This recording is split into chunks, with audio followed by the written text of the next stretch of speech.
Welcome back, and today we'll be discussing DPM CAST 003, our institution's internal quality audit procedure. If our last session was about ISO 21001:2018 itself as a standard, today we'll go through the actual procedure for how we apply it here at MVGFC. So from planning the audit all the way to closing the findings, we will discuss all of those. So this will literally be your guide once you're the one conducting the audit. So let's pay close attention because this is going to be your manual as the internal quality auditor.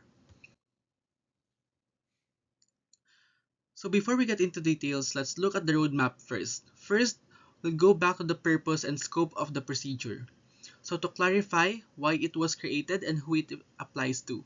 Second, we'll go through the terms we'll use repeatedly, such as nonconformity and observation. Third, we'll introduce the entire IQA committee who's involved and what each one's job is. Fourth, this is the longest part. We'll go through the 9-step process itself, step by step, along with the timelines and forms to be used. We'll discuss all of those. We also have a specific slide on how to handle a disagreeing auditee. And at the end, we'll wrap up all the key takeaways. So, what exactly is the purpose of DPM-CAS 003? The point is simple: to create a standard operating procedure for formal internal quality audits. So in other words, it's not done na basta-basta lang. So we have a clear process to follow. And what exactly are we looking at here? So first, we assess whether each process owner, ito yung mga departments or yung offices that holds a process, complies with the requirements of our QMS or the ISO or the EOMS, the ISO 21001:2018, PACOCOA, or yung strategic planning commitments and regulatory and statutory requirements. So second, we also evaluate whether our EOMS is being effectively implemented, maintained, and continually improved. And importantly, this covers all departments and units connected to the quality of our services as an institution. Now, who exactly is this procedure applicable to? So simple. It applies to the audit activities of appointed MVGFC internal quality auditors or the IQA. And that's you, once you've been appointed. So, but it's also important to remember that this doesn't stand alone. It works alongside 3 other procedures: the control of the non-conforming services procedure, the corrective action procedure, and the procedure for addressing observations and opportunities for improvement. So when you find a non-conformity while auditing, it doesn't end there. There are other procedures to follow alongside it. So before we move on to the actual process, we should first get familiar with the vocabulary, since these are the terms we'll use repeatedly while auditing. So first, audit notification. This is the advice or notice for conducting an audit, like heads up that an audit is coming. So second, non-conformance or non-conformity. This is a recorded deviation in the operational process based on documented procedures. So meaning, something deviated from what should have been followed, or the standard that is being followed. So now we have 2 types of this, major and minor. So hindi na ako magde-deep dive doon since for now we are considering everything as a major, since we are in need to help the school immediately. So we need to address all the non-conformities immediately. So again, failure to comply with statutory or regulatory requirements or the ISO standards, so kasama po lahat yan. So let's continue with the other terms. So ano ba yung observation? So ang observation, it is the potential. This is a finding that requires attention but doesn't necessarily require immediate action. So more like an early warning sign ang observation. So we also have improvement potential. So just a suggestion for improvement, and it's up to the auditee to decide whether to implement it or not. Then there are positive findings. So hindi lang naman tayo puro gaps, no, yung nakikita natin. Meron din tayong positive findings. So positive findings, ito yung mga findings that actually exceed what the standard requires. So it's like it's like a nice bonus para sa mga unit na i-audit natin. And of course, let's remember the abbreviation IQA for Internal Quality Auditor and IQAC for Internal Quality Audit Committee.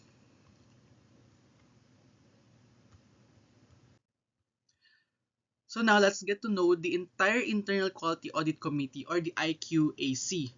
According to DPM-CAS 003, the responsibilities of each member are clearly defined and communicated. We have the chairperson, lead auditor, audit team leader, and the IQA or audit team members. But they are not the only ones involved. There's also the auditee, the department or office being audited, and the document controller, of course, who keeps all the records. In the following slides, we'll go through each role one by one so it's clear to you where you fit into this whole structure. So let's start with the chairperson of the IQAC. There are really only two core responsibilities, but they carry a lot of weight. First, they coordinate directly with the top management on all audit concerns. So they're the bridge now between the audit committee and upper management. And second, they lead the meetings of the entire IQAC, which is composed of the lead auditor, audit team leaders, audit team members. So if you're the chairperson, expect to be the leader and representative of the whole audit committee sa top management. Next is the lead auditor. On the other hand, ito yung mas maraming work na gagawin. Think of them as the operations manager of the whole audit.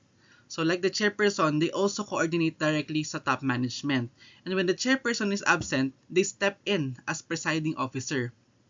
But beyond that, they also prepare yung audit program, audit plan, and schedules together with the audit team leaders and members. So they also consolidate and submit audit reports to top management. So in addition, they inform the departments or offices when they'll be audited and which IQA team will be coming sa mga offices nila. So si lead auditor ang makikipag-communicate lang lahat ng yon. So they also co-facilitate meetings with the department heads who are the auditees. And last but not the least, very practical now, they also prepare the stipend or yung honorarium for the audit team. This really is a big role. So there are three more responsibilities shared between the chairperson and lead auditor, and they do this together. So first, they provide guidance to all audit team members as they carry out their duties. Second, they ensure that the audit teams actually conduct follow-up audits to verify that corrective actions and the steps for risks and opportunities are indeed implemented and effective. And third, they also identify what training the internal quality auditors still need. You, for example. So in a way, these two walk through the whole process together. So next, the audit team leader. So the audit team leader is the one at the front line of the action for each team. They distribute audit tasks to each member of their team. They also lead the opening and closing meetings with the auditees. So they also prepare the audit checklist. Audit checklist, ito yung guide no, na gagamitin while the auditing. And they're also responsible for the team discipline. Their team must run professionally and smoothly. So after the audit, they also consolidate and submit reports to the lead auditor. They have a follow-up responsibility sa mga auditees nila, sa mga naging corrective actions, and kung naging effective ba yung kanilang corrective action. And of course, they must ensure that the submitted forms are on time and complete. Now, let's talk about you, the internal quality auditors or audit team members. There are many responsibilities here, but they're all connected. So first, you're the one who engages with the auditees to set the audit schedule. Most importantly, you ensure objectivity and impartiality. The procedure clearly states that you cannot audit your own work, office, or department, or anywhere there's a conflict of interest. So, hindi pwedeng ganon. So, you also need to properly plan and execute yung assigned duties ninyo, record observations while auditing, and assess whether the corrective actions and risks management strategies are actually effective. You'll also communicate the instances of non-compliance, observation, and opportunities for improvement that you find. You also need to be careful in maintaining and protecting audit documents to preserve the confidentiality of findings. And of course, you should assist the lead auditor and follow a code of conduct in reporting, which we'll cover in the next slide. So before we continue, let's go over the code of conduct that every IQA should follow when it comes to reporting, because this is what shows your professionalism as an auditor. So first, the report should be brief yet factual. No going in circles, straight to the point, but always based on facts. Kailangan lagi tayong may data na hawak as part of the IQA committee and delivered in a constructive way, not as a put down sa mga units or mga departments. Second, the findings should be relevant to the audit scope with a clear connection to applicable standards, not just personal opinion, and of course wala dapat bias pagdating sa auditing.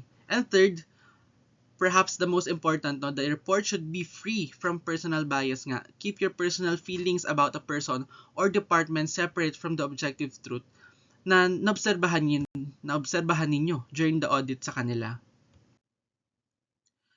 It's also important to know yung responsibilities ng mga auditee naman. So, ano ba yung responsibilidad nila bilang auditee natin? The department or office should collaborate with us, The collaboration should happen between us. First, they should accommodate the IQA team with respect and professionalism and provide us with the necessary information and materials during the actual audit. Second, they will receive the audit report and then conduct an investigate analysis to determine the root cause of the deficiencies or non-conformities. So they don't just accept it.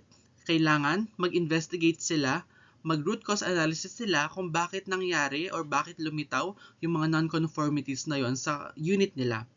And third, they need to determine and initiate yung mga corrective actions na yon.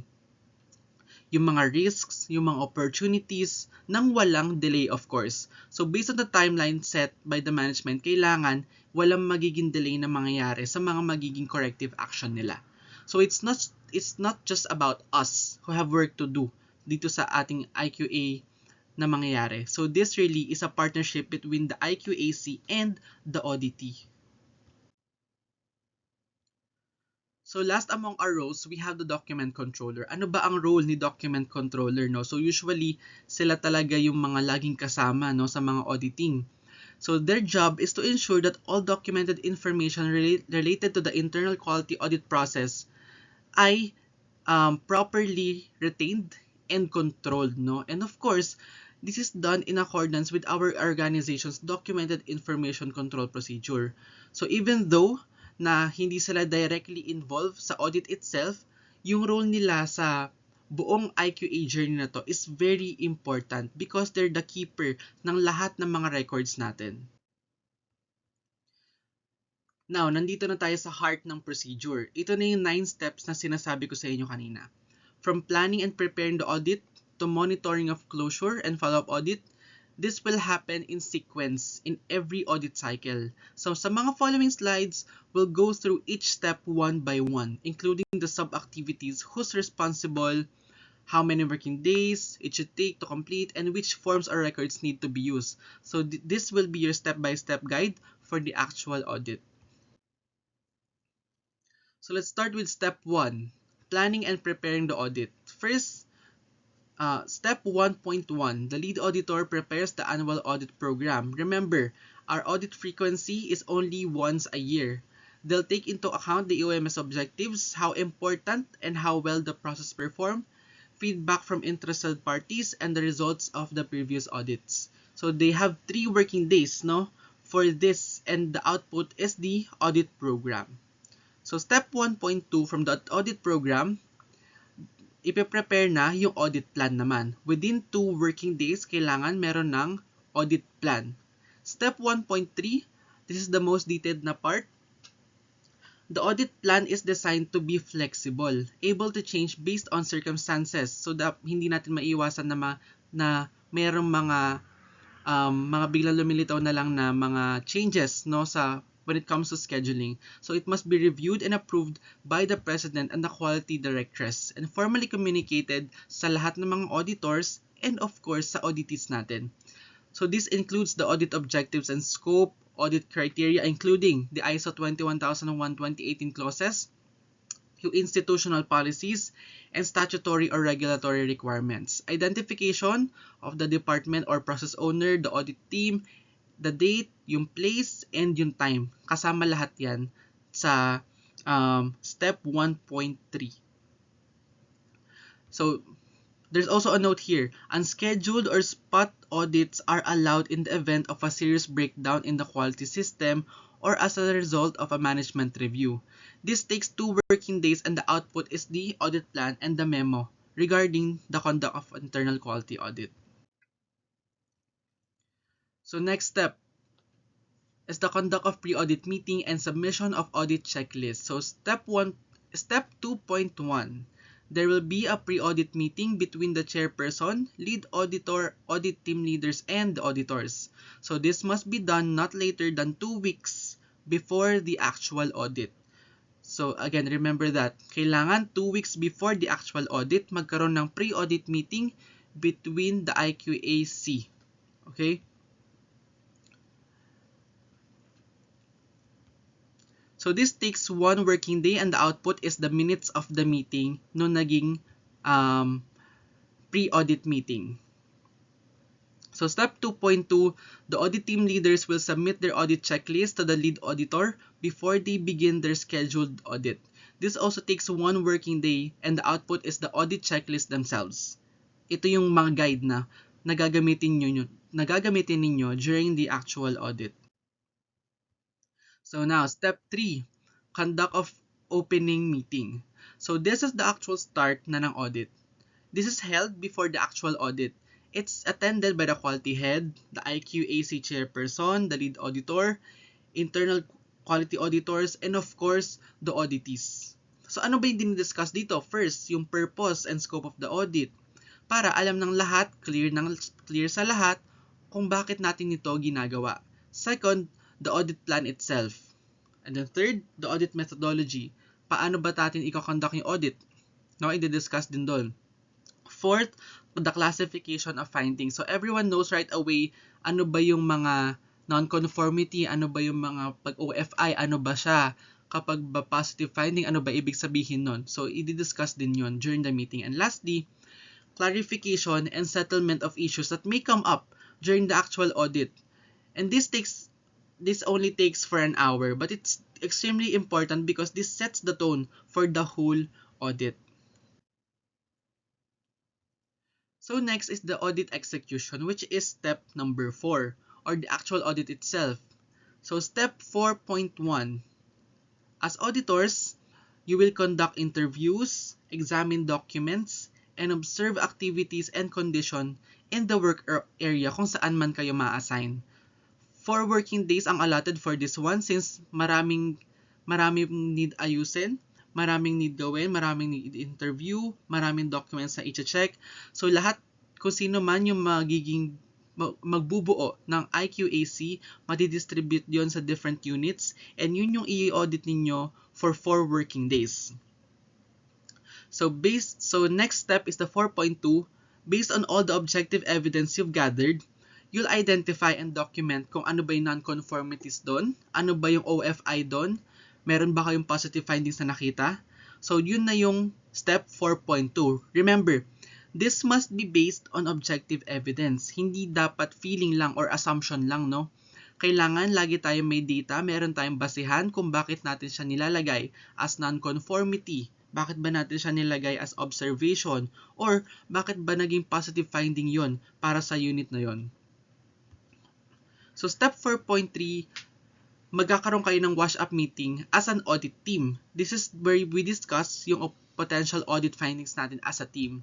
So before finalizing them, kailangan natin magkaroon ng wash-up meeting between auditors, no? Kung valid ba yung mga naging findings natin during the actual audit. For all these sub-steps, the form to be used is the observation and NCR forms, or the non-conformity report forms. So after the actual audit, Step 5, report preparation. So step 5.1, internal quality auditors will prepare their initial observations, report, and non-conformity report within 3 working days. This is your first draft ng mga findings ninyo. So based sa lahat ng mga evidence na nag-gather ninyo, gagawa kayo ng mga findings ninyo and ilalagay nyo siya sa observation report form or sa non-conformity report form.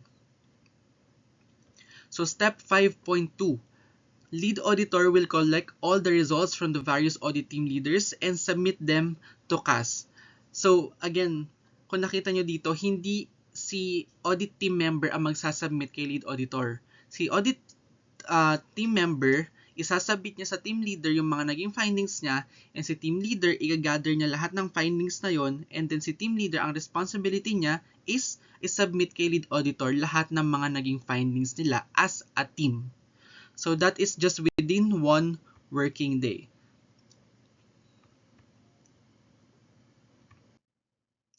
So next, step 6, audit reporting. So this is the part where we truly formalize yung mga naging findings natin. So step 6.1, the chairperson and lead auditor will set and conduct a wash-up meeting after the entire audit period to evaluate the findings of all the auditors, including the review, analysis, and classification of findings. So step 6.2, the auditors and their auditees will hold a closing meeting where they'll discuss the findings stated in the non-conformity report form and observation report form. So 6.2, yung mga auditors natin na na-assign sa unit na yon, pupuntahan nila yung unit, yung department, and i-discuss na nila sa mga auditees nila kung ano ba yung naging findings nila or ano yung naging result ng wash-up meeting ng buong IQAC. So step 6.4, the lead auditor will collect all the NCRs and ORFs from the audit team leaders, complete with corrections, corrective actions, and risk treatment plans, and submit them to quality assurance. Now let's talk about step 6.3. Balikan natin yung kanina. Ito yung pinaka-important na part sa entire procedure na kailangan ninyong malaman. So ano ba yung mangyayari if an auditee does not accept the audit findings due to a diverging opinion and refuses to sign yung audit report na nagawa ng IQAC? So first, yung auditor should inform the chairperson or lead auditor of the IQA committee about the situation. So second, yung chairperson or yung lead auditor, i-elevate niya na yun sa president. And then third, the president will give instruction on how to resolve the conflict. And lastly, kung ano ang naging desisyon ng president, yon ang final na magiging decision for that non-conformity. And must be implemented by both the auditors and auditees. So if ever na-encounter niyo yung sitwasyon na to during your meeting with your auditee, pinapresent nyo na yung mga non-conformities nila sa kanila. So ito yung gagawin ninyo. Ito yung procedure natin if ever na ma-encounter nyo yung mga yon. So dito makita natin na merong clear process na susundin natin, and it won't become just a personal debate between you and the auditee. So next step is the conduct of management review. Step 7.1, the IQAC chairperson and lead auditor set the management review, but only after they've received all the NCR and observation reports, including yung corrections and corrective actions. So step 7.2, this is the actual management review. Ito yung management review kung saan nandun yung top management, yung lead auditor, yung chair, kasama yung mga departments and office heads na mga auditees. And of course, kayo mga auditors, kasama kayo dun sa management review. The audit team leaders present their findings while the auditees present their corrections, corrective actions, and risk treatment plans. Now, there's also a nice order to this. The auditors share the good points first before the opportunities for improvement and non-conformities. So, during the management review, unang sasabihin natin lagi is yung mga positive findings natin sa unit, if ever na meron man positive findings sa unit. So, it doesn't start off all na negative yung ating pagsisimula ng management review. And this management review is led by the quality head, of course. Now let's move to step 8. This is the preparation and submission of revised NCRF, ORF, and IQA report. So after ng management review, meron pang mga revisions yan. No? If ever may mga revisions, ito na yung step na yon. So the audit team leaders and IQA auditors will follow up on the submission of the revised NCRF and ORF from their auditees. So based on the instruction given by top management during ng management review, i-revise yan ng mga auditors, no, kung ano yung mga naging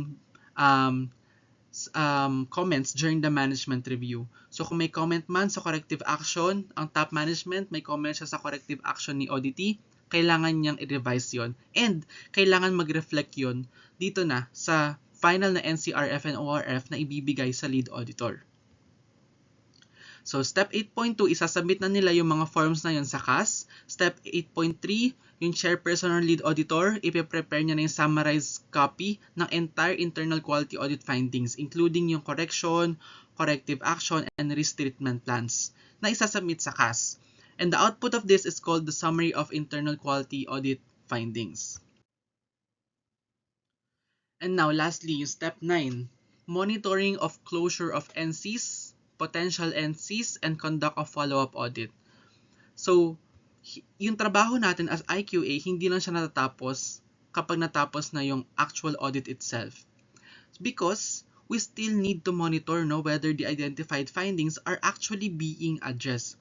So, step 9.1, internal quality auditors will closely monitor the closure of non-conformities. So, paano natin mamonitor yon? Kailangan natin mag-conduct ng follow-up audits within 3 working days. So, step 9.2, this is where the audit team leaders verify whether the corrective actions and corrections are actually effective. So, paano ba natin malalaman if effective ba yung mga naging corrective actions nila? So, 2 conditions. Whether the target result was achieved and whether there is available evidence ng implementation nila.